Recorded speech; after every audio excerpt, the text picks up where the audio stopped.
You have to go watch the Holy, video. police help! He's You have stealing to. my identity. Just say it's in the video. You better not edit this shit out, all right? Finish Or I will. finish it out. Finish it out, Derper. Go ahead. Finish it out, Derper. All right. What's up, everybody? It's me, Disbearity here, and I'm back with my boy Derper3 and my girl Bongos. And we're here with No, the no, no, no, no. I'm Disbearity. Yo, what's up, you nit? Oh man. So we're here with the tier list that it's been a long time in the making since Total Warhammer 3 they bringing us no other content. So as you guys look at the screen here, y'all can see the tier list thus far and what it looks like and what we put everybody at. So without further ado, the first thing we're gonna be talking about here are the Wood Elves for this tier list. So the Wood Elves here, and hey, you leave the Wood Elves alone, man. They struggling right now. They are struggling. Okay. so so with the Wood Elves here, when it's in terms of Warhammer 3, they didn't really have a much major change in terms of like where they gone or whatever. Like basically Orion's still in the same territory, Dorthr's in the same territory, Sisters of the Twilight are I believe in the same territory, and Dryka is still messing with kids in the in the Empire. So Hey, yo, pause. Hey, yo, pause. What'd you say? What'd you say about Draco? you know that Dryka, she'd be like, "Hey guys, how's it going? Let me destroy your city real quick. Okay, going back. Peace." All right, so the first thing we're going to talk about is Orion. Orion is a big muscular man that's perfect for bongos because he likes muscular kind of guys.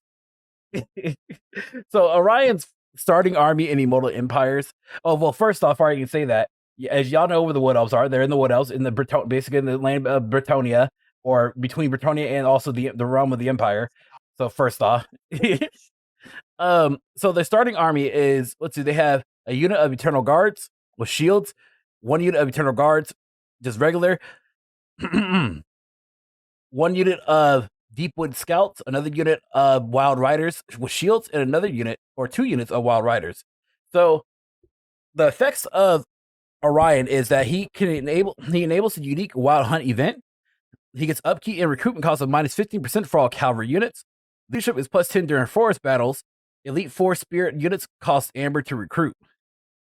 With his Lord traits, he gets the passive ability of Guardian and Aerial that is embedded in the Lord's army. He gets missile strength plus 5% for all armies faction wide, 8+8 charge run to Wild Riders, and plus 20% base damage Wild Riders. His attribute is that he's an infantry-based elite lord that gets armor piercing, and also he gets forest stalker, and he can cause some terror. So, Derper, go ahead, tell us about your friend Orion. Well, so besides being one of the first OG Wood Elves that dropped the first Hammer DLC, it's a pretty alright melee unit in combat because he's also mixed with melee and range. Because he does decent range damage, and of course he does decent melee damage. The fact that he's a large entity as well means you can just charge through like smaller units. He like some of like other Wood Elf heroes. I can't remember which one exactly. He has limited access to vortex spell and a bombardment spell that can be used in the middle of combat. So it's also good for dealing out numbers and doing shit. Um, Later on in the skill tree, you can get a point where I think you can just see through like people are hiding in the woods. So like fucking Bloodhound from Apex. Oh father, give me sight. Yeah, depending on what of the two Wood Elf factions you play as, or I don't know if it's all of them or just um Not everyone has Orion. weapons. Yeah, no, I just meant not everyone in. Not talking about the White Hunt. Talking about if you own the Oak of Ages, fucking read over the forest. I know. Depending on which you get, which one you pick, it has a system. Yeah, yeah. So if you either pick Orion or Durfu, then you get also the Oak of Ages, which you can upgrade, which helps out your faction overall, as well as give you the options to confederate with the other minor Wood Elf factions. Because of the Wood Elf changes in Warhammer 2, that's still implemented in 3, you gotta keep an eye out for forest events and also forest health to help grow your fucking trees and shit, especially the Green. Oak of Ages. And other than that, they still play the same roughly. Yeah, let's pass it on to Bongo. Orion's spot's always been. Sorry, my throat was dry. Spot. Orion's spot is always Orion, and we just put them together, honestly, in their spot. I both have the same opinion on them. Gerthu and Orion's always had a pretty amazing spot. The only time it was ever changed is when Grom was introduced, and even then, uh, not much of an issue because you're basically Bricktonia's fucking minor factions will be on Grom, so you have nothing to worry about there.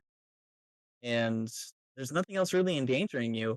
The only time I've ever because I've done Gerthu before, but the only time I've actually ever had an issue on the map in this and 3 is for some reason what's his name rushes straight up south north. I mean not south. Morgirl Shadowgave or whatever the hell his name is. Mhm. He rushes north sometimes. Not too much an issue. He's literally the worst Beastman Lord in my opinion. Stomp him. And the only other issue you're gonna have is maybe Ikit Claw down the line. Mm. He's pretty good.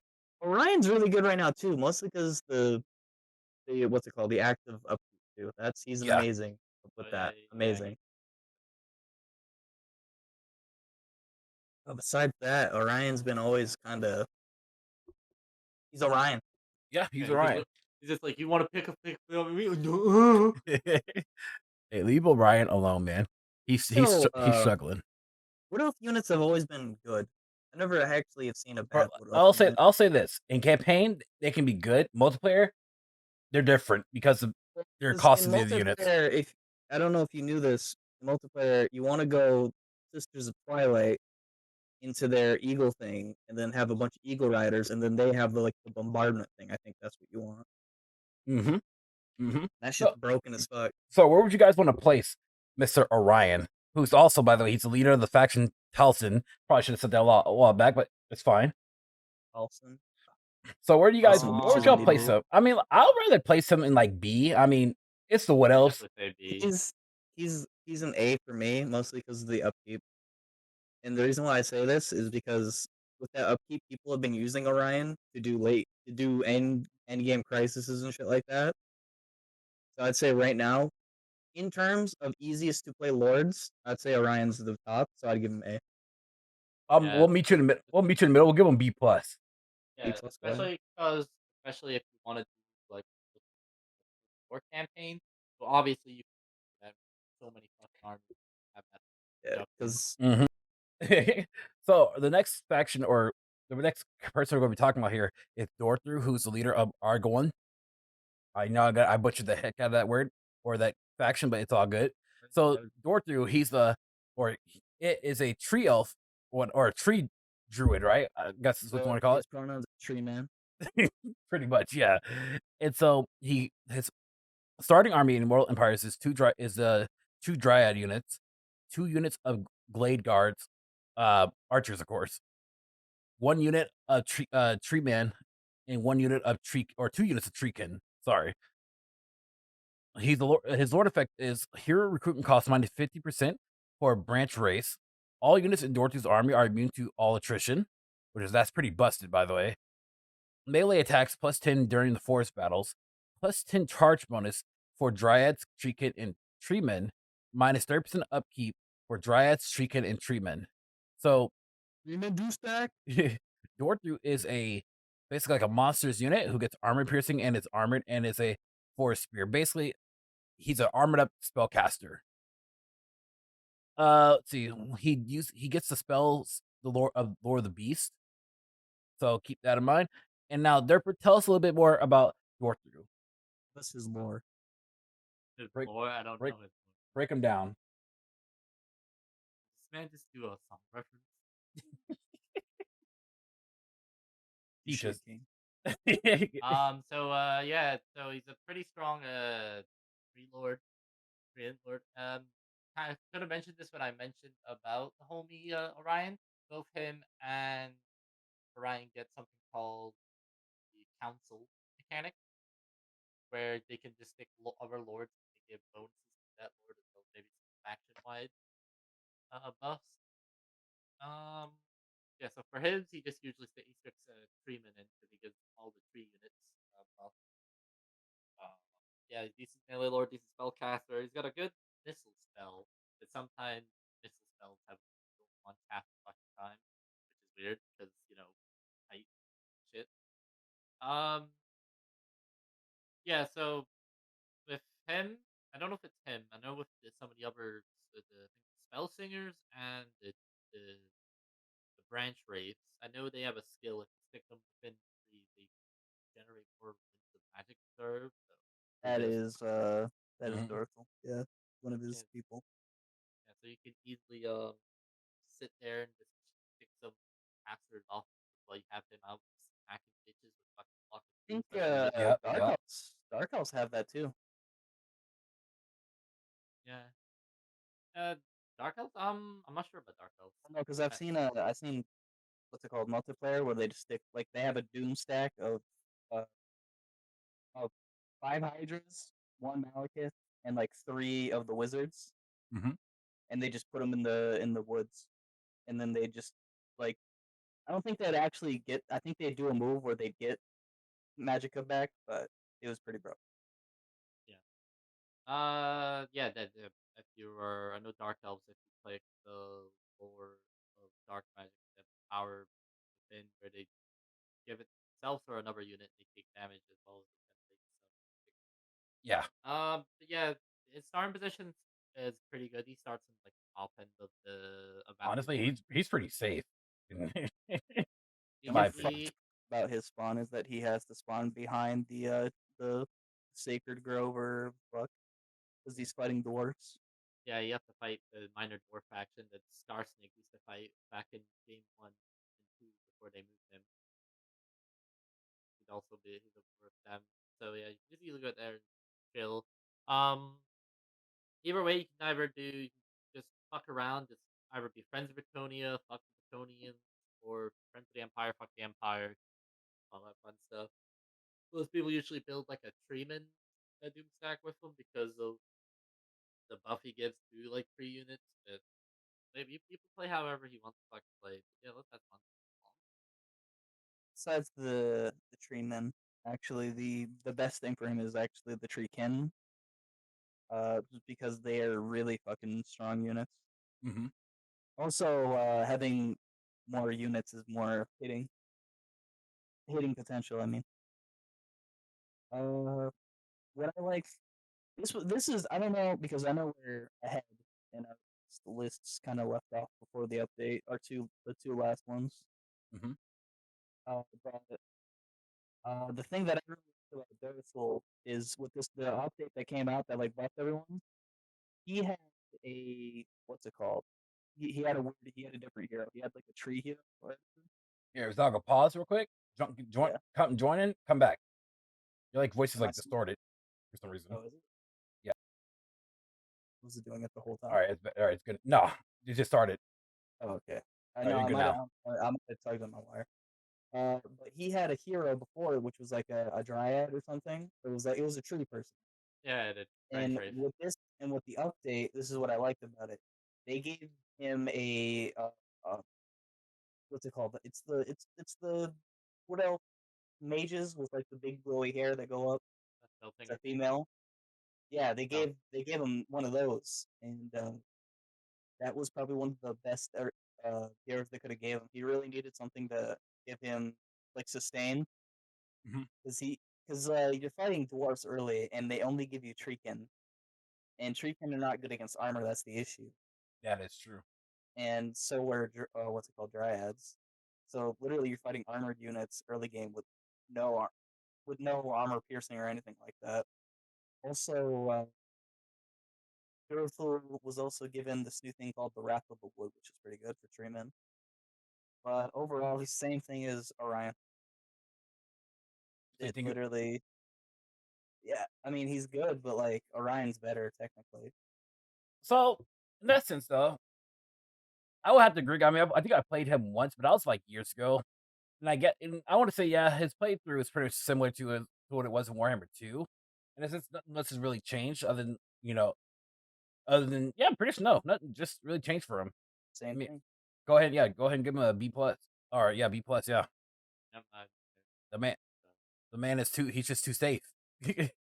Like, and plus, I think if people try to take over the wood forest, anyways, that's like a hardcore attrition, anyways. Like the Yeah, attrition of or death. attrition. Yeah, Time- half The only a lord time I've attrition. ever had luck conquering that spot is by either because orcs are broken with the log mechanic now, or if I'm playing the Beastmen. That's the only fucking time.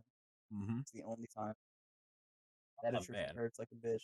So the next faction that we're going to be talking about, guys, which I personally haven't played them in the campaign, but I played them many times in multiplayer, are the Sisters of Twilight. So the Sisters of Twilight, of course, they're beautiful twin sisters who are amazing at their who have amazing aerial combat. There you go. That's what I can I'll say with that. So they lead the faction of Heralds of Ariel. If I hopefully I said there, it could be Ariel, something like that. Ariel. Ariel. Yeah, it's Ariel. Um, Ariel. so because they're sisters and whatnot, they're kind of in a sense kind of like similar. Well, hold on. No, I wouldn't say that. So they I are think that they're the same person, just split. yeah. So they are a mixed. They're what do you call? They're a monsters. Considered a monstrous unit, I guess you could say, because they're always having to ride on something, as in like a mount. They get like I think like 2-3. I think like 3 mounts. They get a- Two to three. They get hawk 2 and a mounts, dragon. and depending on which they get a great eagle and a forest drag- dragon. And yeah. Depending on which mount you have equipped, the other one comes into battle with them Yep. as a unit. Yep. But also, I would say they're more of a fucking mobile artillery unit. That is Yeah, yeah. especially on that hawk. Yeah. Yeah, So the ability, the volley of Kronos. That's So they amazing. get Force Stalker. They have armor-piercing missiles. They're very fast, and they have multi-shot ammunition, similar to what you guys know with the what Dipper said being like a mobile artillery unit. Yeah, So it's pretty cool. They're like a bolt thrower because they can do single target, multi-target. So of course, because they're missile based, they do use ammunition, of course. Looking at their starting army here, they get 2 units of 2 units of Eternal Guards, 2 units of Deepwood Scouts, 2 units of Hawk Riders, and 1 unit of a Great Eagle. Their lowered upkeep or their lowered effects are upkeep minus 15% for all missile units, melee attack plus 10% for flying units, and charge bonus plus 15% for flying units. Their personal trait is Dusk and Dawn, which gives them minus 15% to missile units. Okay, no, well, matter of fact, I just said that's the lower effects. Duh. uh, so, Dapper, tell us a little bit more about the Sisters of Twilight. Okay, so when the Sisters of Twilight first came out in Warhammer 2, that was when they also initiated the rebirth of the realm of the Wood Elves. So they came out, they did changes. They spawned all the way over in Dark Elf territory, Yes, sir. where they must do whatever they can to bring back the fucking make the trees grow and shit to help ease the mistress that they both worked up Ariel. So think they're the only ones who can get access to Ariel the hero, but I'm not 100% Orion sure. can too. Yeah, Orion yeah, has they- a specific buff. If you read his thing, if he has Ariel in his Ariel. team, he gets the Guardian thing. yeah, but I don't know if he gets like, similar to how the Lizardmen get a do. I think certain order. everything. No, I think every what's it called? Wood Elf can get Ariel now. They changed it in 3. Oh, okay. Yeah, so Ariel's kind of like Lord Pro, powerful, fucking spellcaster. How Hazel it feels. But yeah, they just want to go around like exploring the woods. Like our friend the Bear Boy said, if you recruit Hawk Riders to their army, I don't know if it's the army in general or just their faction, but they gain like a volley of Chronos ability, which It's really melts down it's units. it's the faction. Yeah, it's Oh, yeah, faction wide. anytime you get Hawk Riders for any army, if you start off that faction, they will get a unique arm ability. Get uses, A which is volley pretty of good. Kronos. Which is pretty good at healing down enemies, especially if you have heroes in the army that give the buff of the Furnace or The volley. Just call it volley. give a trait to increase all the range of every unit in the army. No, that's what's it? Yeah, no, I know Chicago. But And plus, also, if you ever stick Face Stalker up that hard, just give him like eyes of a hawk. that gives everyone around extra season. So that's also pretty good. However, now yeah, they're pretty good. Like I mentioned earlier, depending on which mount you stick them on, their one comes along. So assuming you unlock their dragon mount, just keep them on the table. And I will say this: Ability is their just have a playthrough dragon. is tremendously different compared to everybody else's, because the simple fact that they have to go They're against already the limited to the forest. yeah, and also like they have to deal with the Tomb Kings and deal with Toroks up there, maybe Cloystra, Dark Elves. Yeah, that's what I don't like about their spawn. They have are to deal with a lot of people, and I mean, depending on how good you are at the game, you could be a god. Dealing with the early game talks is kind of cock and ball torture. Yeah, especially Something about just fighting Minotaurs early is just painful. yeah. I mean, you have your flying units. Yeah, but as soon as your fucking ground units are gone, yeah, they have to land. Yeah, pretty much. Yeah. But go ahead. But yeah, other than that, they're all right. Let you pass over to Bongo, the Beastmen lover.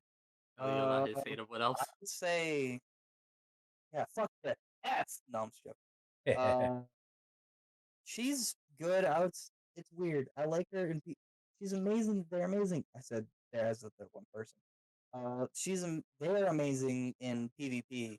So I can't really say that they're terrible.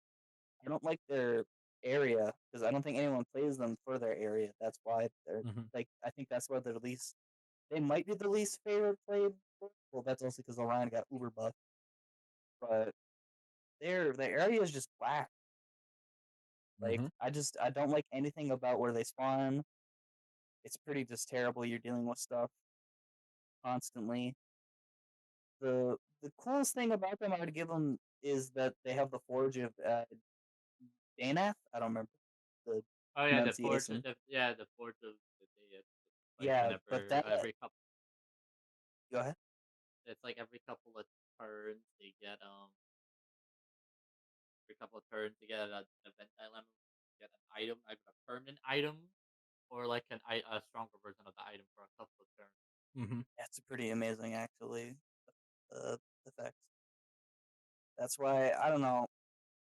I would rate this leader in particular not as low, but like I don't know. I don't think it's Orion and Duroth level. If this was a PvP list, they'd be top tier. I'm gonna let this one happen to y'all because I personally haven't played them in my campaign. Well, in a campaign yet, so I played them once. I fucking hate their area. If it's up to me, I'm voting below B. C. I'll see. What do you think, C. Dipper? But see, I'm gonna say Like anything about their area. I'm gonna say at least I say B minus or C, but usually most of the time their start army is pretty strong or beyond according to auto resolve turns, but you just gotta be very mobile, especially keeping an eye on them Hawk Riders because you are fighting Dark Elf turns, so then Dark Stars will Yeah. Yeah, B minus. Sure, go for it. All right. Cool. Okay, so now like I said, if this was a PvP tier list, top tier. So now we're gonna deal with the last of the Wood Elf DLC here. You leave Dryka alone, okay? Yep. So Dryka, she's a fairly unique Wood Elf character. That's mostly because she resides within the Empire, basically. She's there to harass the Empire and also harass the vampire counts because she gets a mixture of vampire-based units and also tree-based units, which is pretty unique in its own way. A lot of her AI usually deals with her just vampire. Yeah, she gets a mix of vampire units. She gets animal units. Well, yeah, animal based. She gets spirit. She gets a spirit animal. I know that includes fell bats, dire wolves, dire bears. Yeah, it's just wild forest animals. It's wild forest animals. Okay. I haven't played. It's not vampires. It's literally forest creatures. So the faction that she controls is called the War Grove of Woe. So, like I said, she usually just comes out of her her area, attacks, does a little bit of attacks against the Empire, does a little bit of attacks against the vampire counts, and maybe even Kislev, and then she's basically out of the game. Eventually, I don't know. She is the most useless AI on the match. She It's literally fucking harasses you for no goddamn reason and then fucks off. literally. So the units that she starts off with in Immortal Empires is literally looks like 5 units of malevolent dryads. Literally 5. No uniqueness whatsoever. She gets also a malevolent tree man.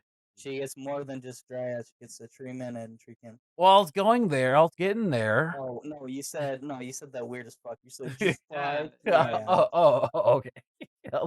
Yeah, but here's the thing: all of her tree units are called malevolent. No, that's Because a that's a they weird get word to specific say. stuff. Not gonna say. You know what? Malevolent. It's such a. It's a weird word. Malevolent. Malevolent. Are we really doing this right now? Malevolent. Malevolent. Malevolent. See, Sean, look I at me in the can't. goddamn eyes. Malevolent. Whatever. Where the fuck is that it's coming from? Enemy spotted. It's a. And so her lord effects are public order -5 for local army province. She gets weapon stream of +10% for dryad units in the lord's army and +5 melee attack for dryad units in her army. So Derper, go ahead and spin some game on Dryka. So you didn't mention all elf units are glamored. Well, there, you just mentioned that. Thank you. See? Okay, so yeah, Dryka, lore. About the glamour Yeah, effect? yeah, so in lore reasons and with lore effects, Dryka does not like the idea of the elves of the universe. They believe that they are ruining Athlorn. That's why she fucking hates Wood Elves and has a bad diplomatic relationship. So whenever you recruit, she has increased upkeep costs for elf units as well as provides them with a debuff called Hammered, which lowers their not a debuff, it's a buff. it lowers their reload skill and melee attack, and it Get just expendable. lowers their leadership, makes them expensive. If Easter in her own personal tree, she can change the glamour buff to something else where they only just have the minus leadership penalty, keep everything else. So mostly you just want to run like spirit Spirit animals and the tree tree people. units. Mm-hmm. Also unique only to her is when you do her quest battle, she gets a unique treatment hero that you can pick in her army. I ain't not played this bitch once. Yeah, you have to be her. You have to do her quest battle to get that. Yeah, So Abernathy is goddamn pretty ugly. good. She gives decent dust to all the human units, and then she also gives all the football shit that it happens. Mm-hmm. Kind of like with Freeze Dead or not hit the Warband recruitment or the Birds of Chaos. It depends on like the area you're in on the map. Depends on how many categories you get the wild. She's also a spellcaster, Lore Shadows. So yeah, you Shadow Lore mid and Lore Shadows? Magic. Yeah, Yep. she's a Lore Shadows. Did they just now give that to her? No, she's always had it.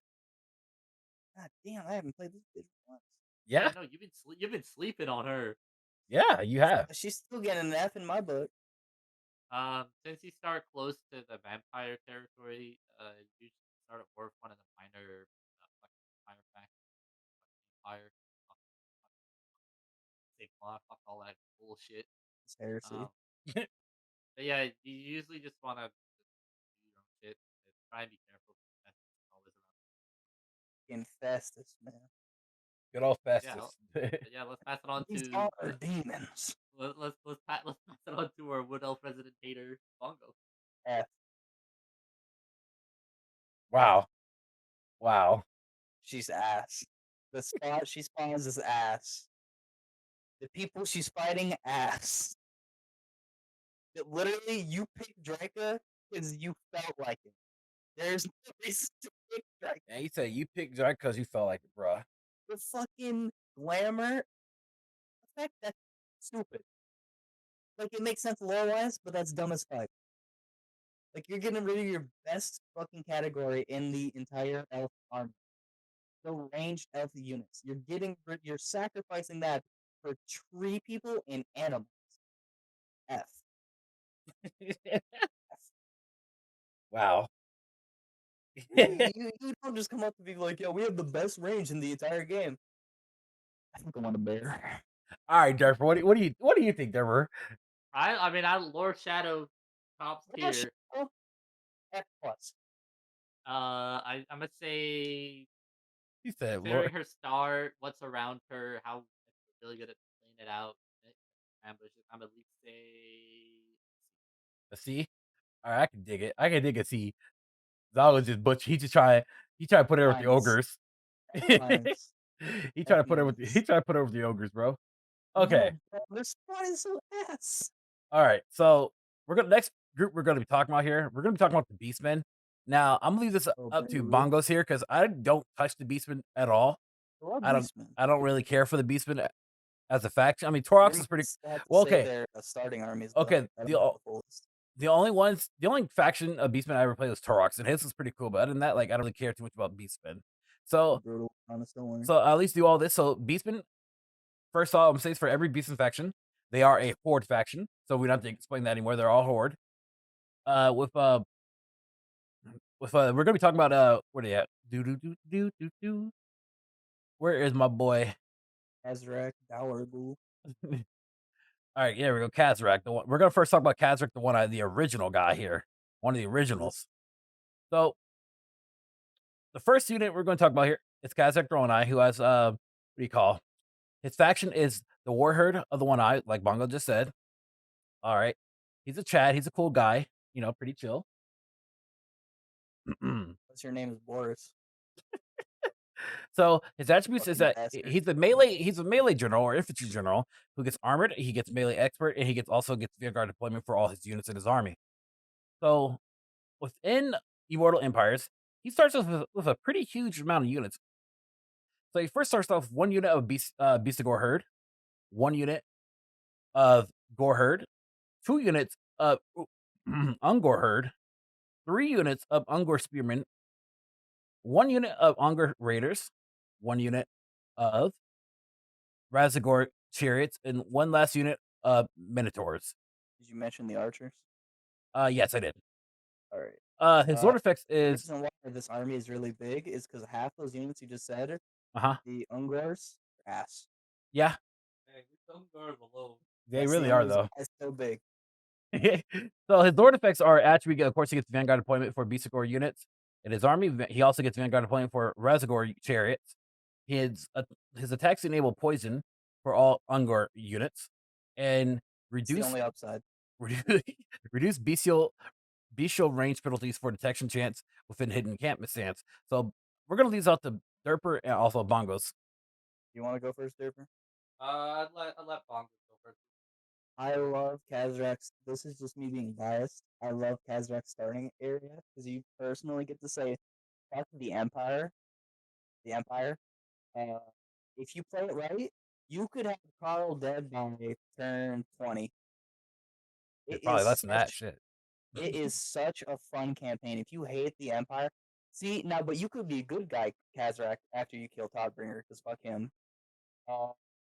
And you could actually go kill Festus if you wanted to. But at the same time, you're a Chaos Worshiper, so you don't want to do that. But the coolest thing about no. I said coolest, my bad. The shittiest thing about Kazrak's spawning area is if you look at it, there the new mechanic that they added with the dread and also like putting down like a herdstone. Kazrak's specific area that he starts next to is a wood elf like tree or whatever, and that tree in specific does not does not circle all the like provinces, the province that you're trying to conquer. So you're not going to be able to get what's it called, the white mechanic. I don't remember what it's called. The dread. It's not dread. I'm just going to call it dread. You're not going to be able to get dread resources as much as you want to in that area. So the idea of playing Kazrak is that you want to save. I think you want to save that first herdstone and then go somewhere else and use it.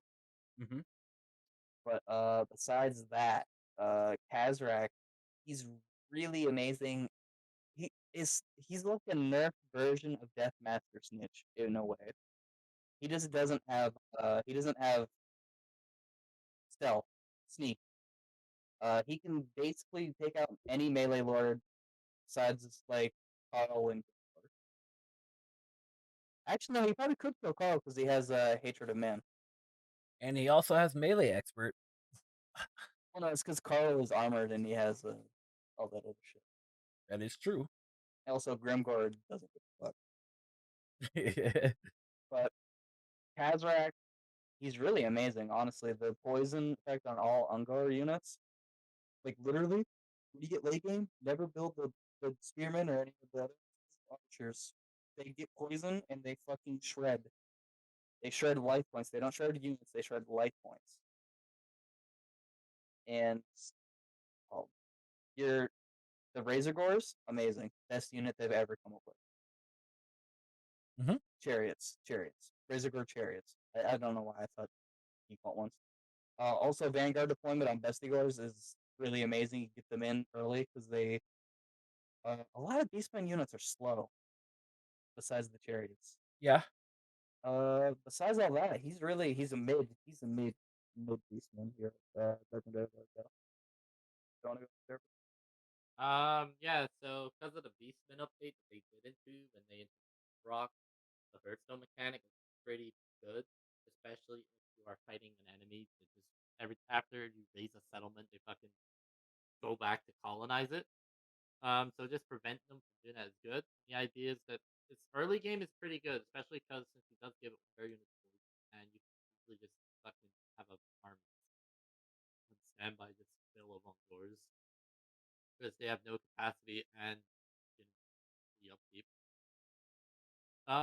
Yeah, but the only way you just have to go around fighting, get that dread, so you can increase the capacity for future the other tier units, which is pretty much about it. Kazrak also gets 2 mounts. Oh yeah, he gets 2 mounts. He gets, I know he A gets a chariot. 2 chariots, basically. Oh, he gets 2 types of chariot. Right? Yeah, one's like a Razor Gore, and one's the I don't know what the other one's called. I know they're chariots though. Yeah. Yeah, it's also a pretty good decent faction that update the whole Also, Hearthstone mechanic. 15% ambush chance. Plus the idea that their encampments are now 100% hidden. That means it's pretty good, especially for the areas that you might not get detected in. So, they also slightly changed their full moon mechanic that they have, if I remember correctly. Yes, they get. It's way better because before Torox came up, the fucking full moon they were ass. They were all ass, and I'll be honest about it. You can even go see them now in Total Warhammer 1. Those fucking gifts were shit. Now they're actually pretty good. Now they are very good. I can't name them all off, nor am I gonna even try, but they are good. Yeah, and also they changed that for some of their research to get you have to do certain requirements off it. Yeah. It's like I think the idea of like battle for the knowledge for the gifts, all that fun stuff. But yeah, dread mechanic, all that fun stuff. You get dread, you get research points.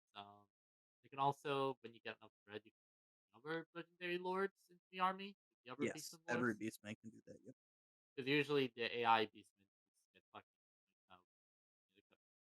Yeah, that's the worst part about the beastman faction is the AI doesn't know how to comprehend that they don't have a fucking thing, like settlement, so they just go to attack the nearest thing to try to get a settlement. So it's all these are pretty good stuff. I never played Kazakh mostly myself, so I can't Kazrak give. is the only reason why I would rate Kazrak high, and this is me being generous. I'd say maybe a B minus. Uh-huh. It's because the equipment he gets by doing quest battles is amazing. He gets AoE attack made like that is a guy that does really good melee weapon damage, and he gets AoE for that too. And then also the armor gives him sick buffs. Like it's ridiculous. All right, I agree with you. Yeah, I definitely agree with our friend on this here. Is the Resident Yep, pretty much, because I don't play Beastmen at all. Yeah, All right. Slice are amazing. Okay, so Yeah. for our next guy we're going to be talking about here is another Beastman, of course. Chad. His name is Morkor, the Shadow Gave. This guy runs the faction. Yeah, whoa. No. Malagor. How you gonna dip Malagor? Because Malagor It's doesn't exist. Malagor. He doesn't exist. Fine, you know what? Fuck it. Let's talk about Morgor. I like to get this motherfucker out the goddamn. Yeah, see, yeah, we're gonna get him out of the way. So This Morgor, motherfucker. He has the coolest lore out of all. yeah, he sucks. He sucks. All right, so we're gonna be talking. So let's talk about Morgor the Shadow Grave. So this guy is he gets his attributes are Aura of Transmutation, which gives him transformative aura that protects him. Cool effect. Let's see, it says it protects him for most of the damage of the time, but he is vulnerable to whilst it recharges. He gets poison attacks as well as regeneration. The units that he gets is he gets 1 unit of Ungor Herd, 2 units of Ungor Herds and Spears, 1 unit of Ungor Raiders, 1 unit of Razorgore Chariots, 2 units of Centaurs, and 2 units of Chaos Spawn. Chaos Spawn, baby. When you're playing Morgor, it's the Chaos Spawn, baby. It's all about Chaos Spawn for him, daddy. All you get. His Lord effects is Shadow Grave. He gets Chaos Corruption +5, immune to Outlorn and Awakened Forest Attrition, Lord's Army, magic resistance of +20%. Morgor will always remain wounded for no more than 1 turn. Passive ability Aura of Transmutation and rating stance is upgraded to Despoiler rating stance, which spreads corruption and attrition. So if I recall, where does he start out with? It sounds like he starts out right close to what's his name? Ikit spawn. Like he's really close. Oh to yeah, that's right. He does. So yeah, he starts near Ikit Claw and also Karascon. Or But the shitty part about that spawn, I think they fixed it. Is that there used to be a fucked up glitch where if you what's it called, put a herd stone on like a place where you could build like a money place. What's it called? The port. Yeah. It wouldn't let you build a thing there. Like you're supposed to build like a port, so it wouldn't let you build a the buffs for your beastmen Okay. anywhere there until you got to tier 2. So you're literally missing an entire buff for the entire game. They fixed it, I think. They fixed it. Well, shoot. Well, Bongos, go ahead and talk about him. Keep going. Game's ass. He's a melee lord. Get this. He's a melee lord. All right. Now you can check me if I'm wrong or right. Okay. Mm-hmm. He's a melee lord, and I don't think he even has good. I don't think he has duelist. I don't think he has melee expert, and I don't think he has anything else to do with melee. You can check me. Nah, he's a spellcaster, if I recall. He's not a spellcaster. Nope. He's just there. Okay, never mind. He's just there. He is a melee lord with no duelist and no expert. That is shit. That is terrible. The only upside to this character is that he has aura of the vile transmutation, and that is really good because you're doing constant AOE around, and that's nothing's better than Festus right now. Don't get me wrong, but that is pretty fucking amazing. The new rating stance they gave him, the spoiler rating stance. If you like chaos corruption, that's a good way to do it. They did give him the spell resistance though. That's pretty good. Besides that, I wouldn't hate it if y'all wanted to put him in F. He is so bad. Dang. The only upside is that you can spam Chaos Spawn. Chaos Spawn are not even really that great, to be honest. They are unbreakable. That's all. Give them fucking F. What about you, Derper? I'd say I really enjoyed playing. You're fucking petty. I remember he was one of the first Beastmen lords I played before they did the update, and I thought it was pretty good. The idea, it's the coolest lord for Beastmen. it's the idea of the homie out there. If you get him right and get the right item, you can just make him the fucking missile damage. Okay, he's the one. I forgot to mention this. He's the one Beastman that actually scales well with what's it called? No. What's it called? Ward save. Oh yes, he's the one lord that actually scales well with ward save. Yeah, he's actually pretty good. The fact that he also gets his magic resist well is amazing. It's good. And then it's just no duelist or no fucking any buff for melee. Mm-hmm. Yeah, he does have that one unique ability that's unique to him, the Spirit Essence of Chaos. Oh That yeah, don't you like that if you transform units to chaos spawn or some shit like that? yeah you damage you last 10 seconds and you damage a bunch of units, 10 targets heroes who are greater than 20% health. It does damage to combat, and it's the thing is that auto activates. So you can have one unit use, and it turns that unit into a unit of chaos spawn. Yeah, fun fact about Morgor, if you touch him, you're turning into a chaos spawn. Hey. And the fact is also he always has a wound time of 1, so whenever he dies, he will always He's be coming back. next turn. He's coming back like he never left. Literally, Also, this lord in the game. also in his skill tree, he has a unique skill that when he puts beasts in it, it also gives him a banner to stick onto some units as well. Yeah, I think it's for more chaos shit or whatever. Yeah, it gives unique buffs as well as he gets horrible generation 2 chaos spawn units, as well as he gives a Aura Madness Jammer Slides as well. It's also another whenever their melee is effect. That's always pretty good. The lord But still yeah, ass though. but yeah, either way, you definitely give him. He can basically take a bunch of arrows. That's so much fucking expensive. But don't get me Like, wrong, taking after Lorne will never be as easy as it is with Shadowgate. Take no attrition to after Lorne attrition. You could go kill Orion Durgus. and the fact Take because your he's immune revenge. to after corruption as well. So that means he can fill out. That's that. I don't know. He's not a very good lord in my eyes.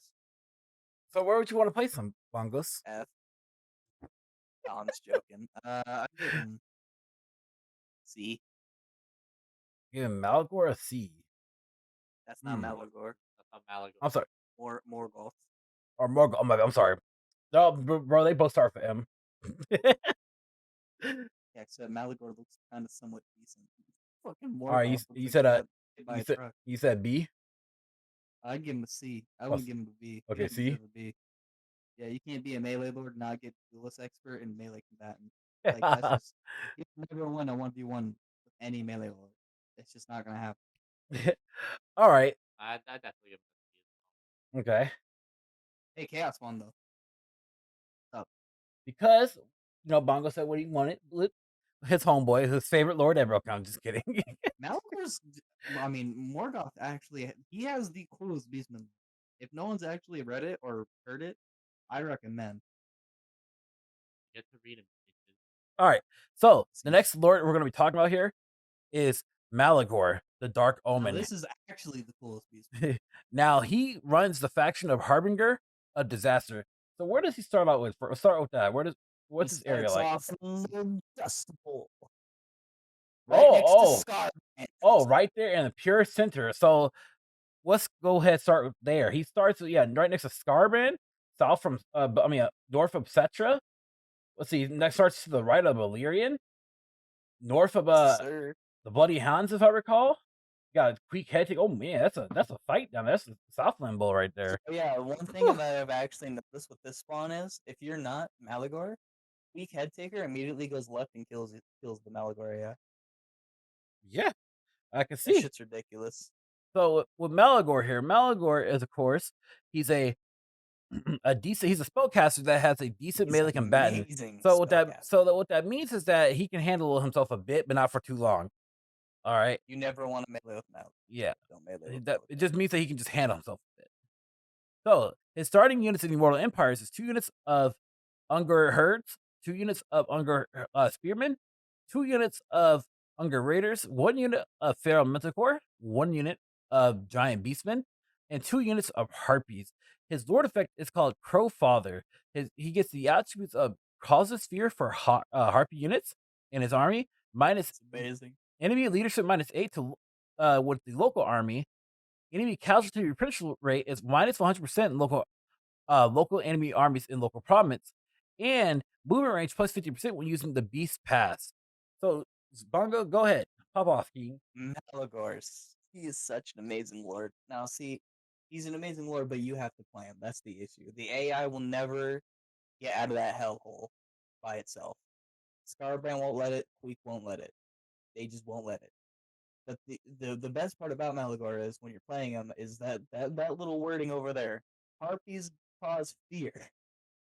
That is an amazing effect to have on Harpies, especially starting out next to a Skaven faction. Skaven don't like fear. They don't like that shit at all. But besides that, I mean, Malagor he has an amazing what's it called? Amazing. I think what's his spells? Do you know? I think they're shadow plus beast. He has a mix. He has It's a mix. Yeah. he has Lord of Shadows, Lord of Beast, and Lord of Wild, if I remember Yeah, correctly. he has wilds too. Yeah, he has wilds. He has the crows. Let me. It's either the crows or that stupid like one where it's like it gives armor piercing. He has Flock of Doom, Savage Dominion, Mantle of Bullrock, the Penumbral Pendulum, Enabling Foe, and Lord, yes, Doom and Dark as well. Yeah, Doom and Dark. He literally has the best just spells for a lord. It's he's pretty fucking amazing, honestly. I think he has. There's one downside. He probably has the worst like weapon reward that he could ever have gotten or given at all. I think it only gives him. I think it only gives him what's it called?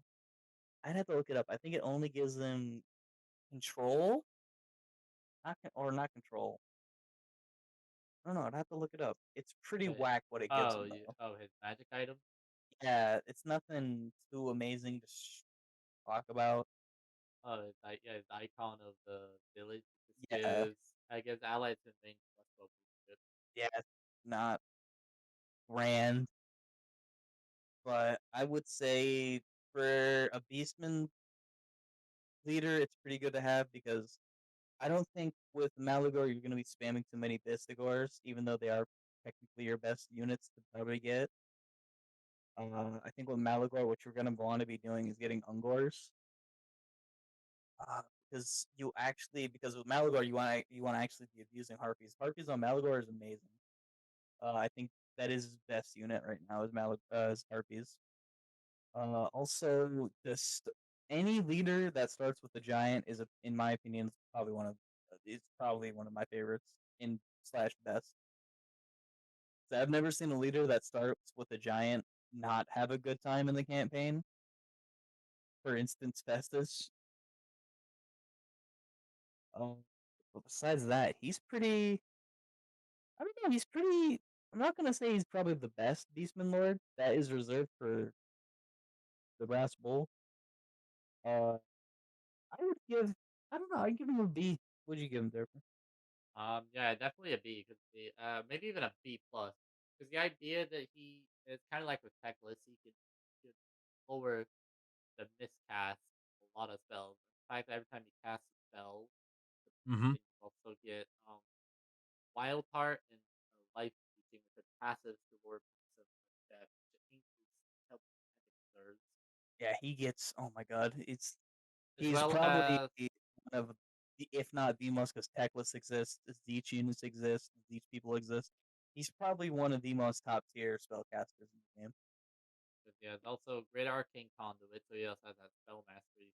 They added that for So he flies Great now. Arcane. Mm-hmm. He also he also has a thing the minus 10% cost to all his spells, and the fact that if you ever Now, that's nice. melee, he has a passive like Block of Doom around him. If you ever stick him in melee, so if you drop that as well as melee Block of Doom and that, you're doing a lot of fucking damage already. Block of Doom is always an amazing spell. It to is. have. Dude, It's casting just that amazing. casting that as like a Pahea one was just amazing. It's just if you're not having Block of Doom, you're just not having a good time. All right, so you There's guys, also put him in B. B plus, anything. All right, want to check and make sure. I wouldn't put him above B because that's reserved for a special Minotaur. All right, so I have a little bit of experience with him because I enjoyed his DLC. We're going to be talking about Torux, the Brass Bull, who runs the tribe, the Slaughterhorn. This man That's lore in the game.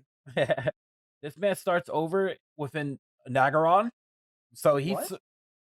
yeah, it starts with Nagaron, if I'm correct, right? Yeah. I was making a joke. Go ahead.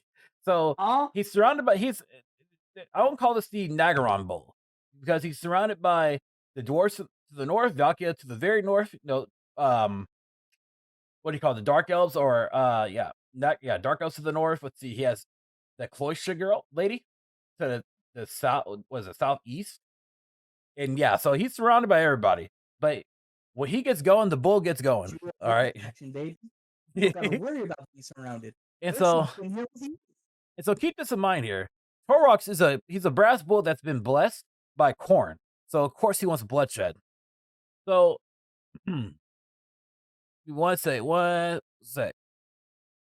So as Torox, in his starting army, well, first off, before I even do that, he's a melee specialist. So you don't want to fight this man in melee. He's armored, and he has armored piercing, and he's a melee expert. But he does get countered by folks who bring in anti-large. So watch out. It's like people like Grease's Goldtooth. I don't know how that fat man is anti-large, but he's anti-large. It's because he has the what's it called, the big pokey stick of destiny.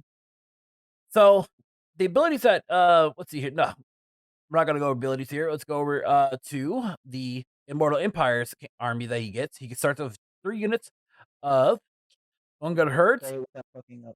1 unit of Ungar Spearmen, 2 units of Ungar Raiders, 2 units of Chaos Warhounds, and 2 units of Minotaurs. His Lord effects are rating stance. His rating stance is upgraded to Juggernaut rating stance, which increases the campaign movement range but reduces the rating income. His Torox leaves a river of blood effects and reaches after winning battles, stacks up 3 times. Weapon strength plus 10% for Minotaur units, and also the ability of Blood Beast. This So, is amazing. yeah. So go ahead, Bongos. Start off. Pop off. Thorax, he's the best, if not a top tier lord in my opinion. Ever since his release, he's always been. I've never seen anyone not pick him for PvP because it's either you pick Thorax or you pick a Minotaur leader now. That's the idea for PvP. Thorax is literally amazing in his map. On his map, he is amazing because of that whole you can continue like marching forward rampage mechanic. Uh, the idea is that you'd want to. I think you want to kill off the fat lady first because she is closest to your what's it called? Your oh fuck, what I forget. Oistra? Yeah, close to what the fuck is it called? The totem thing you drop. The Hearthstone? The Herdstone, yeah, that's what it's called. She's the closest to your Herdstone, and then you just want to wipe her out. And with your Rampage mechanic, that should honestly be a breeze because you'll just constantly want to keep going. And the thing about Torox is you want to keep going. You get rewards the more you keep your Rampage going, and if you don't keep it going, you lose everything if you didn't complete it, which is pretty fucking depressing. The Juggernaut rating stance, being able to have longer fucking campaign movement range, is it's a good trade off because all you're really not getting is income, and that's honestly a good trade off because Torox, like Bearman said, he's what's it called? He's a Khorne beastman, so he doesn't really care that much about treasury or shit like that. So basically, your main objective on this map near Nagaron is to just conquer that shit, mow it down. That's the main objective. But I would say, because I've seen this a lot, Torax, he is a good leader himself, but what I do see a lot of is people dropping him for another Minotaur leader. So that's just what people do because the normal Minotaur leaders are somewhat better sometimes. But if you enjoy a big, mad, angry cow disease, yeah, go for it. What about you, Derper? Korok is pretty fucking strong. The idea that he has a mechanical momentum, and he just Sounds has, amazing. which lets you just keep going and going, just like if you were Scarbrand yourself. He's just, oh my god, it's just crazy, this man could do. Especially because he has a force march stance, Juggernaut rating, which is pretty fucking crazy. The best rating stance. Whenever you gain enough momentum, you can give boards that could give buffs and such, like maybe more dread income or damage and such. So it's pretty good. Every time he raises a settlement, he has a buff in the area called like Rivers of Blood. Does but yeah, Torox, you just don't want to fuck with him in melee. He ride. You ever heard of like ride the bull by the horns? Man will ride you. By the Whoa. horns. So where did you guys place this man? A plus. A fucking plus. A plus, Alex my is guy. literally he changed Beastmen like That, completely. that man has a thick gift. Huh? That's funny. Hey, but you know what? Never mind, it's just funny. All right, y'all. So the first faction, well, the next faction we're going to be talking about here it's going to be the Skaven, all the Skaven. So first things first, all the Skaven, they're basically they have the weakest army within the entire game. They're basically Just leadership. and leaderships too, but they win by overwhelming their opponents. So keep that in mind. That's how the Skaven win. Also, the first, infantry. yeah, that too. Well, no, well, really, I wouldn't even call it their infantry. It's more so their artillery. It's their Artillery. equipment. It's their weapons teams. There you go. That's where they excel at. Their infantry is there for the fodder. Their monsters units there for the fodder, but that weapons team, chef's kiss. They just destroy. So we're gonna be talking about first Clan Morse, who is being held by Queek Headtaker, because the man likes to take heads. All right. So Mr. Queek here, he's probably one of my favorites because he's really cool. Doesn't Queek Headtaker get if I recall, doesn't he get a vortex spell, right? Not a vortex spell, but an explosion spell. For recall. His armor. Yeah. Armor. So It's Queek, the stone armor. So Queek here, he starts off with 1 unit of Stormvermin, 1 unit of Stormvermin with Hellbirds, 2 units of Clan Rats units in the game. with shields, 2 units of regular Clan Rats, 1 unit of Gutter Runners, and 1 unit of the what's it called, the Plague Claw. Catapult.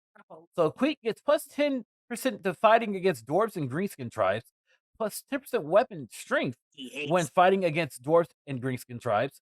He gets minus 50% upkeep for Stormvermin and Clan Rat units. So that is really, really good. And then he gets the army ability, number of uses plus 2 up the minutes of below. So Queek, he is a menace when it comes to melee combat because he's an anti-infantry melee unit. He gets armor piercing, he gets armored, and he's a duelist. So you don't want to mess with him within the within melee combat. So Queek starts in the south. He's part of the Southland Bowl. He starts, he's with. I want to say this. He's probably in a little bit of the safer territory, a little bit. That's if you want to be that. Not me though. I go straight for Scarbrand. He becomes mine. So you got to deal with the bloody hands. You got to deal with Scarbrand, Cetra. Might have to deal with Kalita at a certain point. You have Volkmar and also Menford down there as well. So you gotta do. There's a lot of things you gotta figure out. But what do y'all think about Queek Headtaker? To me, I love him. I do too. That's Bay. He Bay. Like I say all the time that Thra is my favorite lord for the Skaven. My all time, because I used to, besides, and this is true. In Warhammer 2, when that game first came out, it was Mazamunde or it was Queek.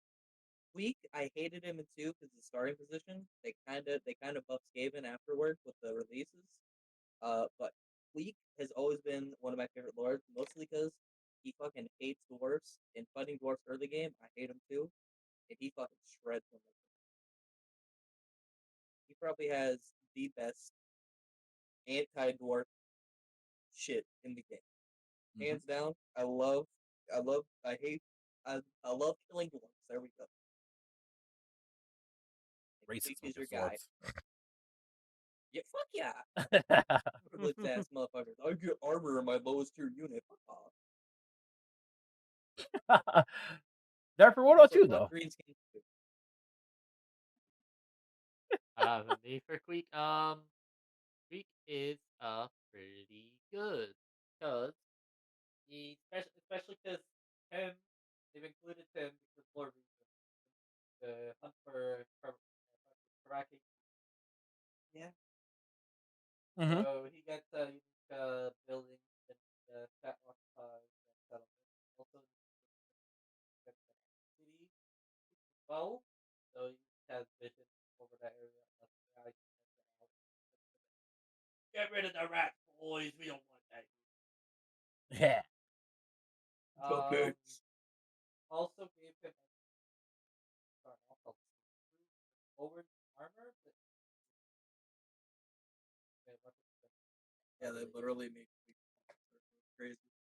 um, does unique armor go to the mid like wherever start kind of bottom. Fact that also because he gets gotta keep an eye on corruption and activity. What have a decent number of minutes with the low uses, but also don't want to let that but you don't Yep.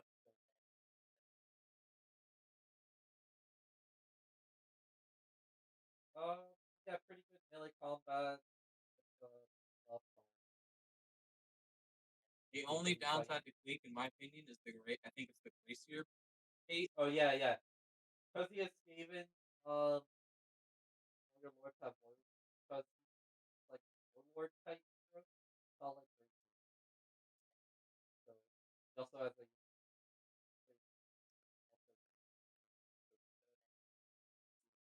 Yeah, do not rely on Glacier. Go with Facts on that. Plague. Facts on that.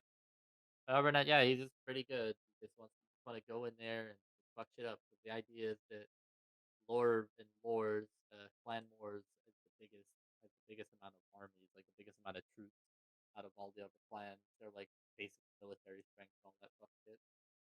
So But where was y'all place Clan Moors? I want to say I Black play Squeak in like A plus. he's an A Lord mostly because he can probably be any Lord. What about you, Derp? What do you think? A plus. Think so?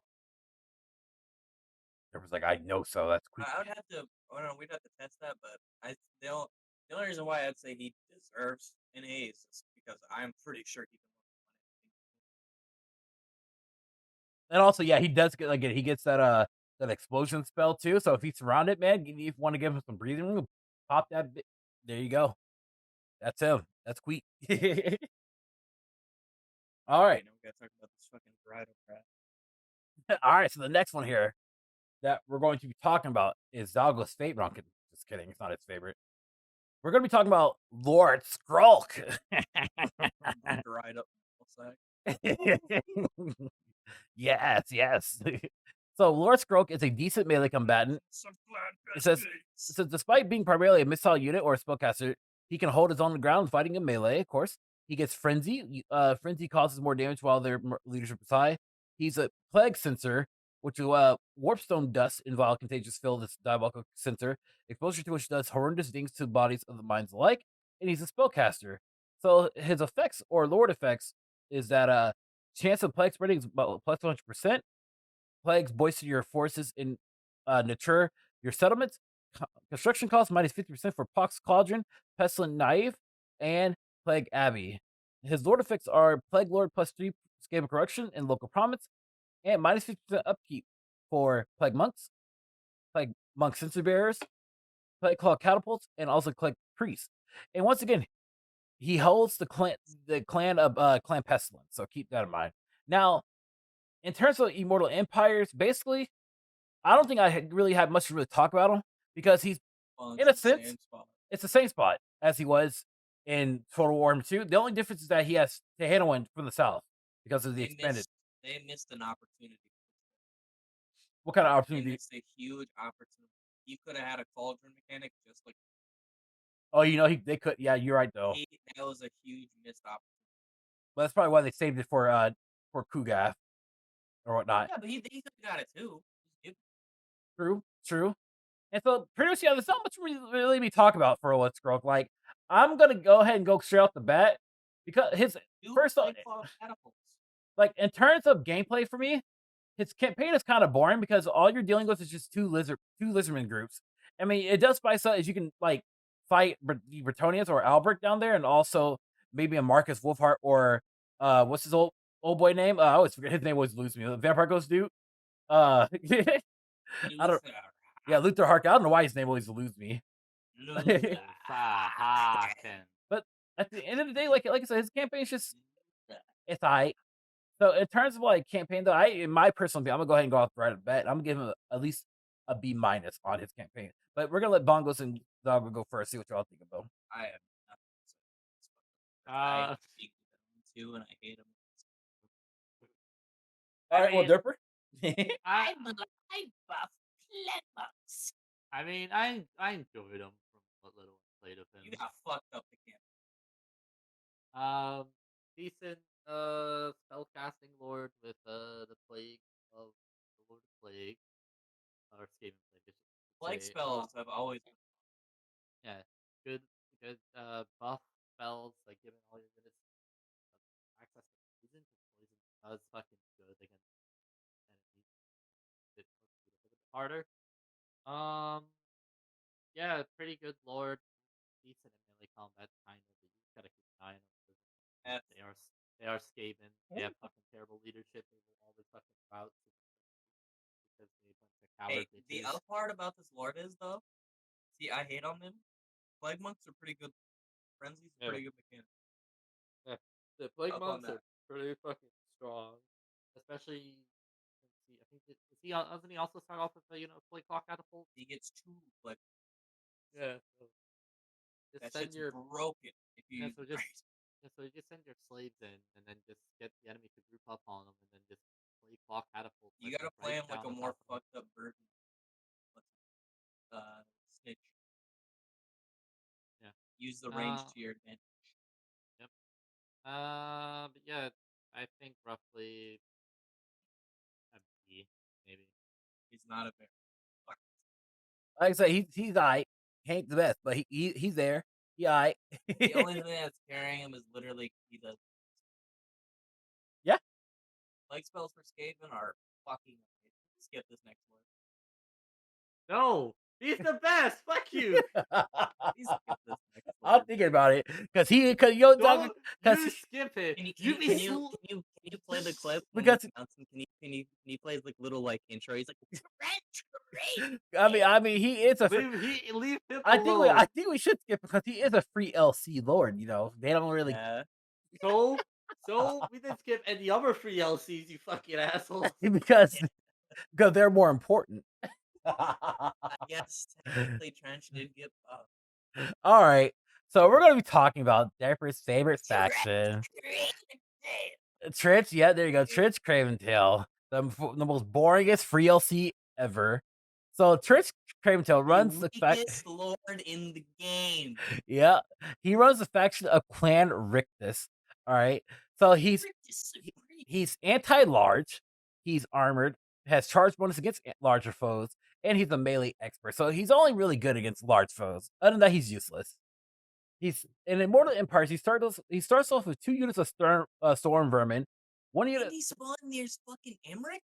Yep. What are they thinking about? Yep. And then let's see, gets 2 units of storm vermin, 1 unit of death runners, 2 units of Skaven slaves with spears, 2 units of Skaven slave slingers, and 1 unit of doom wheel. His lord effect, all right, is he gets Vanguard deployment, melee tech plus 13 during ambush battles, and melee tech plus 13 after retreating when attacked by Tzeentch's army. Flanker too. So don't forget that. Yeah, he gets that too. So he's a Slaanesh rat. His surrounding territory, he starts near Mr. Emmerich which Emmerich is in the south. He starts next to the dwarves, dwarves to the left of him, to the right of the dwarves. Nice. You have the Ogre Kingdom to your very far right, and eventually in that little small dark area will be the Chaos Dwarves, and will be he'll have some challenge stuff there. Yep. So, Derper, tell us about your favorite faction, the Clan Rictus. So fucking much. My Wretch, Craventail, my man, he's the cheat. I remember I played him in Warhammer 2 as soon as Torox came out. I made him I almost threw up. I made him my bitch, okay?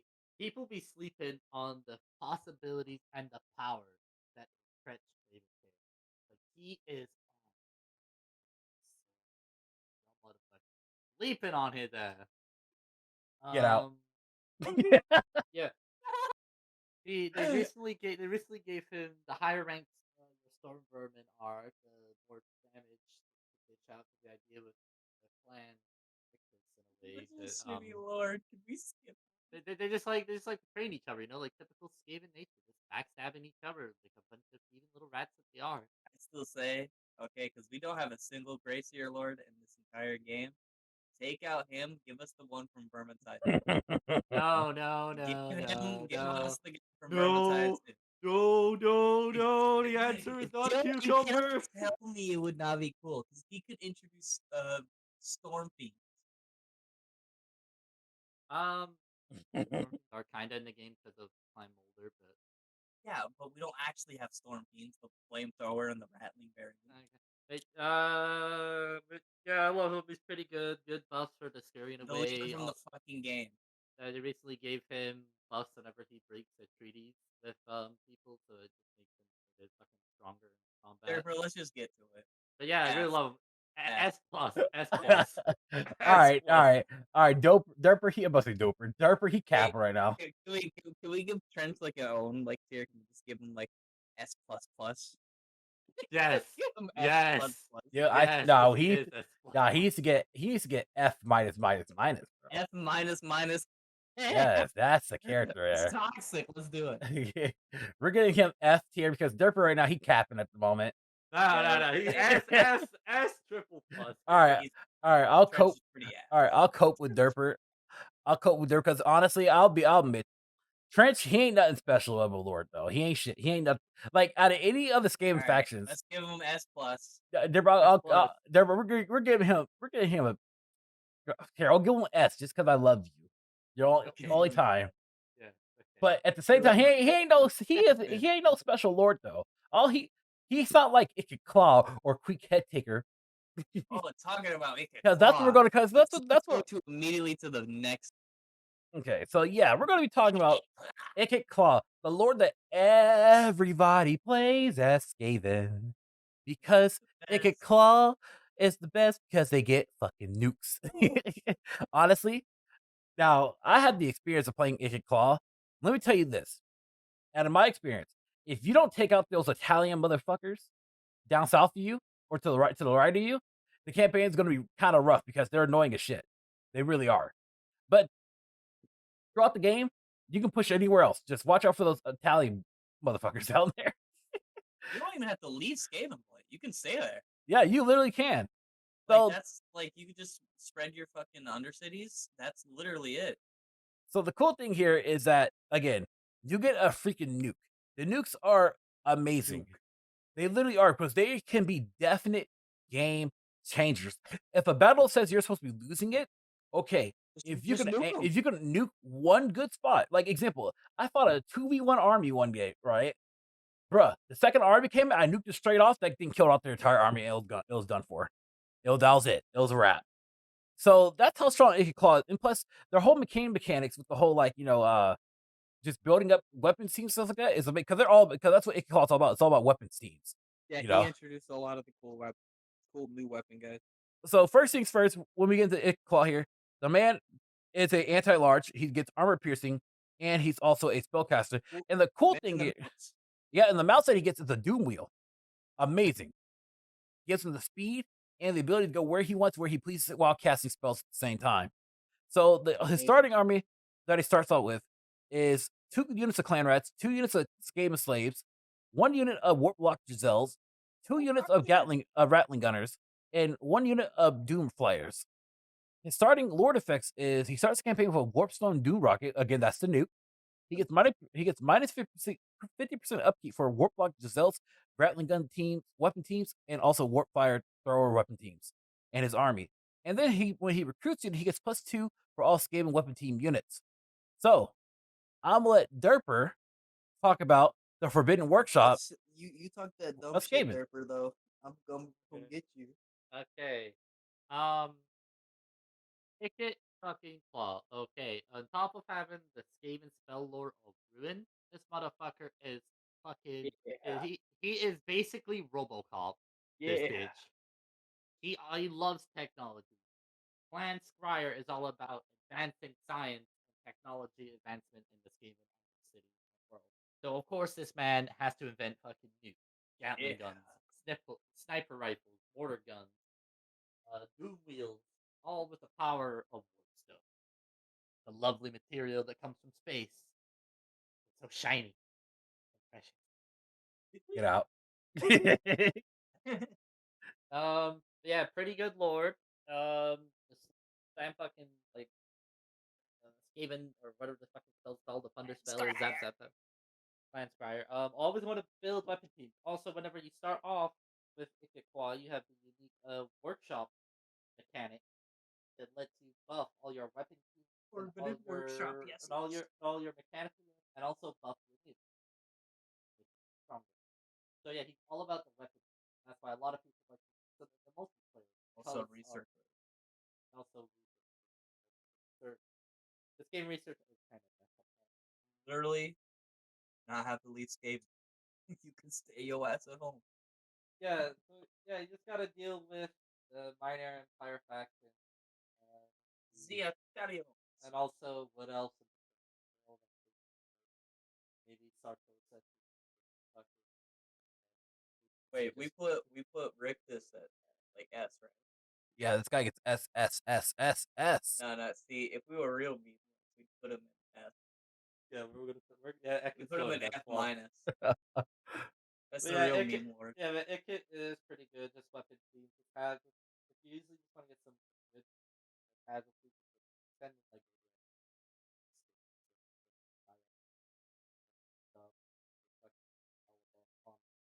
He also has a bound spell as well. The stationary vortex spell that keeps movements in place. It sucks them in, so it's definitely help find up right on top of it. Other than that, pretty good lord. All right. F minus. F minus. Yeah, we're tossing up in the F. A. God damn it. A tier. A tier. You know, honestly, I'm sorry. He gets the S. Just kidding. Ike is I would say he's probably contender for one of the best lords in the game. A tier. For two. Right now, it's kind of hard debating on what lord's the best lord in the game because the new daemons that came out. But what's his name? Ike was pretty Sir, good as being sir, come on. Imagine dropping a nuke on our county after he's like, "Hey, what's up, brother? It's time to what the fuck is?" But imagine, that's so dumb. What the fuck But is that? imagine Scarbrand just like football kicking. Elite. So Star will take the nuke too. What the? Yeah, he takes the nuke and then keep going. I'll kill you. What the fuck is that? Yeah, but no, definitely, it's an S. All right, so Best lord in the game. you guys might think that we're done, but sorry, we're not because we got more Skaven to talk about. Yeah, because you chose to do fucking Skaven, bro. Hell yeah. Hell You yeah. done that with the lizard man. All right, let me pause it right there. Let me separate my shit. All right. Oh my god, now we gotta talk about this other stupid ass lord. Yeah, you can hear him holding. Leave that man alone. He did nothing to you. Okay, so now we're gonna talk about one of the Skaven leaders that actually got a major change, The most unique. and the most unique one that actually got a major change in Immortal Empires. And I'm currently doing a YouTube playthrough series with him. Sorry. Subscribe. His name is Death Master You Snitch. gotta say it in his deep. Say it in the Death Master Snitch. No, you know how deep he goes. You gotta say it like how he. I can't go that deep. But... What if I dreamt out words? Just Master Snitch. Yeah. So this dude, wow, Derek, we got you two. I'm sorry, you two. Yeah, you're getting shut down. I'm sorry, Yeah, they're gonna look at you and be like, man, why do said the word? Goddamn. we're done. Anywho, so Death Master Snitch, dude. So his is most unique and fun play. So far, it's a pretty fun playthrough. The only thing that makes this challenging is that you have to deal, especially my current playthrough, with Lorcan Feltheart. If you let him get too much, like out of hand, you have to also deal with Mount Ying to the north and also her brother to the south. But for the most part, though, if you can take care of either one of the Dragon Lords and also to get rid of Felheart, his campaign, it's really really amazing. So the cool thing about his is what makes his campaign unique, by the way, is that he gets a contracts mechanic. So as long as the more assassins that you have, the more contracts that you can do, while also doing more clan stuff, more what do you call it, clan stuff, like stealing food or Clan burger, contract. clan contracts like stealing food or burglarizing things, stuff of that nature, which makes this campaign freaking amazing. Uh, but now the main difference though is that he can mainly uses basically archer based units like night runners, glider runners, or Eshin units, basically Eshin units, because he gets a huge decrease in upkeep or even recruitment costs. Now, if you want to recruit other units, you have to fill out their contracts to get their upkeep or their recruitment cheaper. If you don't do that, then you're going to be paying like 2,000-3,000 for the better melee units. But so Goddamn slaves. but if you want to, yeah, pretty much. Now, if you just want to sit down and micro your units, then S units are the way to go. Quick Head Taker also, because he's an assassin unit, so you don't want him to basically put like this. You don't want to send him to fight melee expert based infantry units, but what you do want to use him for is to take out wizards. He is a god at taking out the wizards of minis. So he destroys Mal. She's a wizard. He destroys her. But if you're fighting someone like Nakai the Wanderer, nah, keep him back. He could probably kill Nakai. So while we're talking here, his attributes that he gets is he gets scaling damage, which means that the amount of damage this unit causes increases based upon the number of hit points the target has lost. So if he's about to die, the man becomes a god. He also gets Weeping Blade, devour armor, a couple of slashes that's needed for their corrosive venom to eat through the thickest of plate. So he basically Weeping Blade is basically like anti-armor, like a huge different like corrosive anti-armor. He gets Stalk, so that means he can be in any terrain that he wants to, and then he gets Vanguard deployment, which is also freakishly amazing. Now, as he is an assassin, he is a master of ambushing. So he gets plus 25% to ambush assess chance, plus 8 to melee attack for embedded heroes, and also he gets the ability of concealed bomb. Really, really great. Concealed bomb is amazing. Yeah. So it's like, so the whole point of concealed bomb is like you could be fighting someone's lord, you be like, okay, I gotta get out of here. Conceal bomb away, and he's instantly in stocky, undetectable. He's out of there. So, and Immortal Empires, his starting army that he gets is 1 unit of Essen Triads, 1 unit of Warp Grinders, 1 unit of Clan Rats with Spears, 1 unit of Poison Wind Border, 2 units of Gutter Runners, 1 unit of Night Runners, and a 1 unit of Night Runners with slings. So, Derper, tell us about Derper Clan Eschen. Okay, here's the thing about Tzeentch. On turn 1, you can get him to a high up, but you can get him an instant rank 4, rank 5. Because with doing the shit right. of assassin dealings, okay? Like, this man is fucking crazy in combat. He is a glass cannon. He can dish out a lot of damage, but also take a hit. The fact is, he can get up to level 4 early, means you can get easy access to his weapon with the world blade shit, and have access to an ability that does a fuck ton of goddamn damage.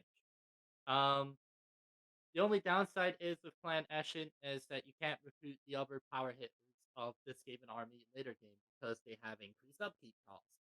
You're gonna have to, if you want certain units, you're gonna have to do the clan contracts to buff relationships with them. If you ever want to, for example, if you want weapon teams, you gotta have buff up clan scryers relationships so you can have weapon teams. Another bonus about the playing Deathmaster Snitch, all your gutter runners and I think your sling units all have armor piercing damage. So that definitely helps when you're fighting heavily armored units. If you have, especially Grand Cathay, because they have armored units, that definitely will help out. The unique dealing contracts and stuff, you just gotta level up. You gotta have enough assassins or heroes in general. Cause rebellions, steal supplies, get food, all the fun stuff. Other than that, pretty fucking good lord. I'll take it over to Skaven experts. I'll go. Pain escape. It's ugly. Uh, Wow. all I can really say is that hasn't been hitting the head on the nail or whatever the fuck. Honestly, one thing that you can remember though when you're playing Eshin, don't worry about weapon teams or leveling up Scryer. You're already giving armor piercing and buffs to Night Runners and Gutter Runners, so you already have superior range. Worry about either monstrosity units, so Thraw, or worry about weak head taker. Also, I cannot stress this enough. Get assassins. You need assassins. Get assassins. You literally you give them, I think it's 8% more of what's called melee attacks for heroes. So they are literally getting their normal melee attacks buffed like 8% more than what a normal hero would. So they'd be killing anything in melee just as much as Snitch would be dealing damage. Also, Snitch is I don't remember how you get the weakness plate. I think you sack or raid something, right? I think it's like if you get you amount of casualty damage, but Yeah, you do that. But yeah, that might be one of the coolest items in the game. Is they do so much. especially the passive effect they can lower armor. Yeah, lower armor, you're just killing things faster. Uh, Also, what does his cloak do? His cloak does something good too, right? Yeah, his Book of Shadows. Yeah, That gives him +10 melee defense, enemy hero success chance by 10%, ambush chance +20 passive ability. Book of Shadows is a hex around him, -10 melee defense, -4 leadership. and it's made out of fur. Yeah, hair of human hair and spider silk. But besides that, Snitch is he's a pretty good lord. He's a unique lord. He's a really unique. I can't really say he's a bad lord either. He one shots, I think, Heroes, unless yeah, it's you a and lords. heavily armored. Well, tanky from beast yeah, hero. if he's like a beast leader or someone that's if you're going against a beast leader or someone that's like melee expert, watch out. But because he's an Yeah, assassin, he's but, supposed to like, go in there and get any out. like lower weak leaders he could Um, kill within seconds. so for this current campaign for Clan Eshin, I like to probably give him an A minus to an A.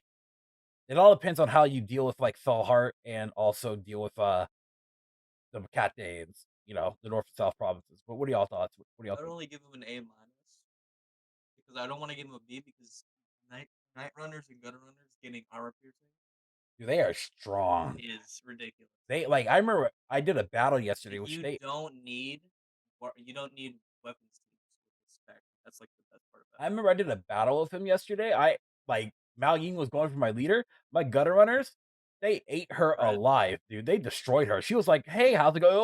Oh, Yeah, literally, Snitch is just amazing. Deborah, what else you, Deborah? What do you think? Really good at assassinating people. Can really get in, get out. I would definitely say maybe B plus or A minus. Okay, Give him A minus. I can't give yeah, I him get a A B minus. because I can't give him a B mostly because he gives Night Runners and Gunner Runners armor piercing warp infused projectiles. Mm-hmm. So, okay, so the last lord that we're going to be talking about here today, we're going to be talking about Throt the Unclean, who is the leader of Clan Molder. So I haven't really played Throt, but I've seen him in his AI in Immortal Empires, of course, when I either play as Kislev or, well, really just play as Kislev. That's all I really played as Kislev. And he usually wants to go down and attack Kislev all the time. And he ignores everybody else, but that's just me. He won't actually ignore the North person. If you're playing Wolfric, Throt will go after. So, For some reason, Throt doesn't like Wolfric. yeah. Wolfric the Wanderer. So, as Throt the Unclean, he gets regeneration, and he also gets anti-large. His units I starts off with in Immortal Empires is 2 units of clan rats, 1 unit of what do you call Skaven slaves with spears, 2 units of night runners, 1 unit of mutant rat ogre, 2 units of wolf rats, and 1 unit of rat ogres. His lord effects is The one rat dog is a mutated rat dog. yep. So lord effects is he gets minus 20% for wolf rats, wolf rat ogres, mutant rat ogres, brood mother, or brute horror, sorry, and help hit abominations. His passive ability is regeneration, and he gets a armor +10 for wolf rats, rat ogres, mutant ogres, brute horrors, and also help hits abomination. So he also gets a mount, which is the brute horror mount. So therefore, give us a little bit of spit on Clan Molder. Talk to us about the glizzy goblin. I knew he was gonna do that. Okay, Clan Molder. All about Yes. genetic mutation and also the big monster brewers of the fucking universe. Especially that brought it unclean, because he had the idea to stick a brain from an Orskin rat ogre. And and especially a modified rat ogre corpse with mechanical parts and such. Um yeah, when you play as them as starting off, you have the unique kind of similar mechanic like Clan Scryer with Workshop, Genetic Lab, where you can give all your infantry and monster units some genetic pathways system, give them some abilities, buffs, some debuffs. the fuck out of it. Yeah, it's just that there's a percent chance that you will give them negative buffs too because of genetic unstability. Because Skaven aren't perfect science at all. What do you They mean? A 4 farm is amazing. But yeah, he's pretty good melee lord. But we introduced the new, it's like the equivalent of a beast master that Dark Elves have, Skaven. So it helps out with but, he's really good against any bard. But, so whenever you fight against stuff like that, fucking frog, whatever, you want to go sit and they humble.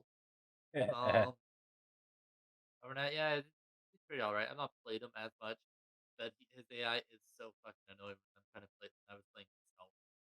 My favorite thing and about Throt is instead you still get Menace and Below, but you could instead focus on his one ability is Beast Pack, where you summon a Rat Ogre pack instead. Which is probably one of my most favorite abilities, is summoning a Rat Ogre pack right underneath someone's feet. Throt also gets regeneration. Regeneration.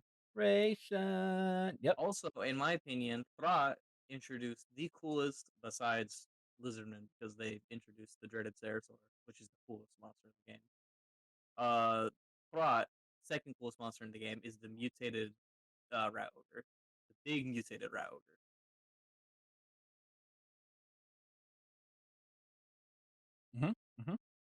That's I don't know, there's nothing really unique about Throt. Like besides the Clan Molder's Flesh Laboratory. and also you Throt get the is unique hero as well. the unique hero. Yeah, you already said. Not really special about him, honestly. His weapons, alright. His campaign in 2 was about eating a god. Yeah. Yeah, it's just because experiment with Warpstone gave him a third arm, and he's just always hungry, and he now hungers His for stomach Ariel. is bottomless. Is like a bottomless pit. Yeah, he wants to eat some Ariel. Hey, I mean, I think the most the most interesting thing about Throt's lore is that I think someone got his eyeball and then he just shoved the warp stone. Ooh. Yeah, he lost he lost an eye, and he's replaced it with a bit of Warpstone. That's why he's always hungry, because the Warpstone affected his body. But besides mutating. that, Yeah, I that mean, that just sounds like a him issue. it is a him issue. Yeah, he's the one that fucking shoved the warp stone. Yeah, he felt different that Besides, day. but besides all that, I mean, he's probably the one Skaven with the coolest lore in the game. Besides Deathmaster Snitch, he probably has the coolest Skaven lore in the game. Basically, without Throt, there is no mutations. There Yep. is no mutant rat ogres. There is nothing like that. So where would y'all throw him in this tier list here? He's fucking honestly. The only thing that makes Throt good is the AI sometimes, because the AI teams up with Azazel and fucking stupid ass Throg. The 3 dumbasses in the north. The unholy trinity The of unholy douchebags. trinity. Yeah, I fucking hate those. besides like teaming up with 3, I give him B plus A. He's not really bad with them. Yeah, I'll definitely agree with my friend here. So, Like repeat that again. My bad. B plus. No, wait. B or a Or B. B plus. B plus or an A. God damn. Yeah, Let's B go plus ahead or an A. and toss him into B plus. Because there's not really bad with Thra. Oh. He's just not very good at melee. Well, guys, so that is what's going to call it for this tier list here. Well, that you guys got And some you information. feel like Trench Craventail on this part. You just like put his face on. Yeah, we're gonna give him a. For We're the gonna put. outro, just Trench Craventail. Yeah, we're gonna put him to the F. You know, Trench Tail. We're gonna actually put him to F times 5 actually, because he's just that bad. He's boring and he's a free LC hero, so he don't really Are matter. you gonna let him talk about your man? Wait, you What? talking about my boy Trench Craventail? How fucking Yeah, dare bro. you? Well, maybe So- come over there. Do it. So, if you guys I enjoyed this will tier list slack your here, cheeks. please remember to like and subscribe. Also, make sure you hit the notification bell down below to be notified on the next videos coming out. Thank y'all for watching. Thank y'all for your support. And all that you guys do. Peace out. Much love, everybody. Kiss, kiss, mwah, mwah.